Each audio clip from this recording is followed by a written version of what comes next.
Marhaba, magandang buhay. Usapang OFW muna tayo plus negosyo. May nagtatanong po kasi sa akin, paano ko daw pinagsabay ang full-time job ko sa negosyo. Um, Naging OFW ako way back 2003, which is isa akong kasambahay. Saludo sa mga kababayan kong nagtatrabaho sa bahay na nagtitiis, nagsusumika para sa pamilya.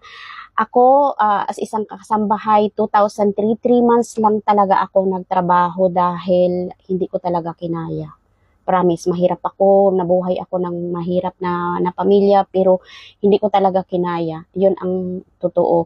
So, binalik ako ng agency ko sa Pilipinas at bumalik din ako sa the same na lugar dito sa UAE 2005.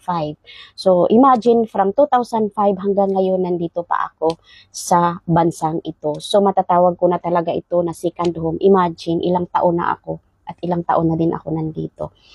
So yun, habang tumatagal, tumatanda na rin tayo, naiisip ko na gusto ko talagang magkaroon ng negosyo habang nandito pa ako sa abroad. Pero hindi ko talaga alam kung ano or paano.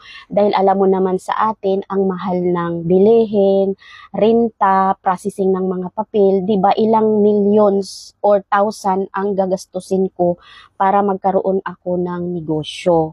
So, alhamdulillah, nakita ko si GC Dropshipping na talagang patok siya para sa akin na sa panahon kasi ngayon talagang trending ang online selling mula nung nagka-COVID, di ba? Kahit ikaw, kahit ako, pag may nakita tayong maganda sa online, di ba, add to cart tayo, eh, di ba, nakahiligan na din natin yung mga ganyan. So, why not hindi ko din ito subukan?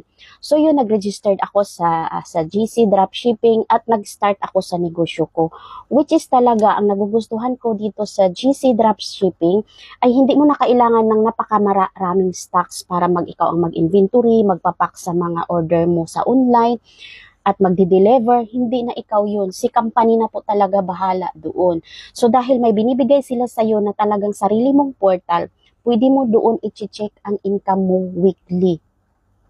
So, habang nagtatrabaho ka, full-time job ka na nasa abroad, may sarili ka ding negosyo na pagdating mo sa bahay, excited ka nang umuwi dahil gusto mong mag-start ka ng mag-selling, mag-start ka ng gawin yung negosyo mo.